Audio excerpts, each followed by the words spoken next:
take your complaints. Not too many places. I don't know where Avi is, but I'm Bernie, as you probably saw too often. And that's Joel, who directed.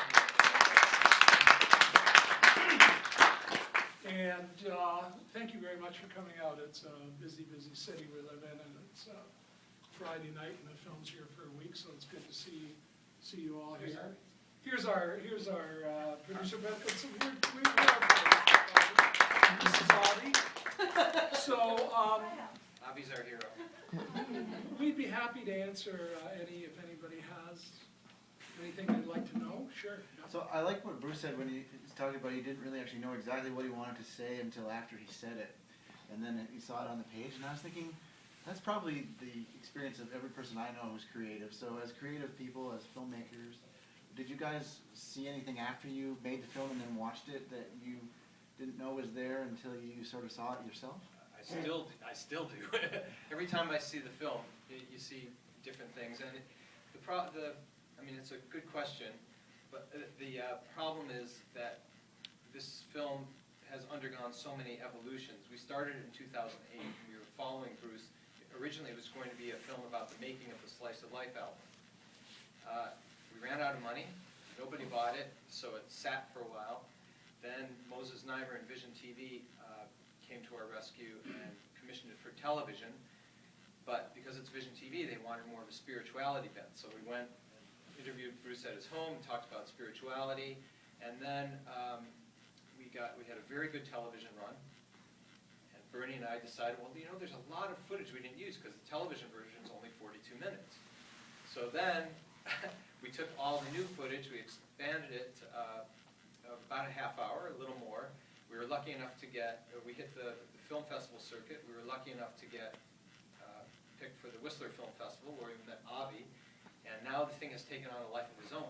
So for me, my head spins every time I watch it because I see different things and I see new things. The bottom line is, when you're with Bruce, you're in the presence of a great person. And there's so many aspects to his personality that it's a tough question to answer. I loved it. It was a great movie. Well, thank you. Thank you so much. Thanks, everybody, for coming. I know Bernie said thanks. I think it was a great movie, too. Thank you. I just wondered, I heard he just donated a bunch of his writings to the Hamilton Library, so I wondered if that happened after this film process began. No, well, yeah, the timeline is, first off, what Bruce donated was all of his memorabilia, or at least the significant part, and included in it is 32 notebooks, which you see in the film, some of those pages where he's writing his lyrics and observations and doodling. Pretty good artist, actually, or interesting anyway, for sure. So let me just say, no, actually, you had to go to McMaster, Yes. right? Okay, so the way that worked, you just read about the archive because it just got a lot of attention just a few weeks ago. But we made that donation almost 2 years ago, and it took McMaster almost 2 years to put everything into order, and because there was a lot of stuff. I mean, over 1,000 tapes and thousands of photographs and stuff. So they wanted to get it in order and make it presentable, and then they announced it and made the big deal out of it. So while we were making the film, Joel had to go to McMaster to film Bruce's stuff because Bruce no longer had it. And I'm really glad he did because those pages are some of my favorite parts of the film, actually. I really like seeing that. And these are all moleskin, if you're wondering what they look like, and he called them a mongrel group of books, Bruce, and when he got interviewed, because they're all different sizes, so like they're not really like, there's like some of them are small and some of them are larger, and if you ever run into Bruce, he'll always have a book with him.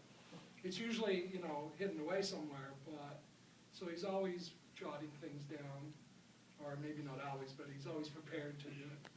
A funny anecdote that you might want to hear is, so Bruce is now writing a autobiography, He's 2 years late now in delivering it, but, which is one of the reasons why he's not working as much right now publicly, so that he can finish the book, because we're hoping to deliver it in July. So he actually had to go to McMaster himself to research himself for the book. Like he'd go and so McMaster, you can just make appointments to go there, and they'll show you the stuff, and you know, there's guitars, and it's pretty good. It's really fun stuff, so that's the Can I bring something up? So we were in Edmonton for Global Visions Film Festival, and Terry David Mulligan right. held the panel that Bernie sat on, and he asked you about how you first met Bruce, and Right. how you two ended up hooking up. I think you should tell them the story, because I thought it was fascinating. I loved it. Really, I never know what story I told.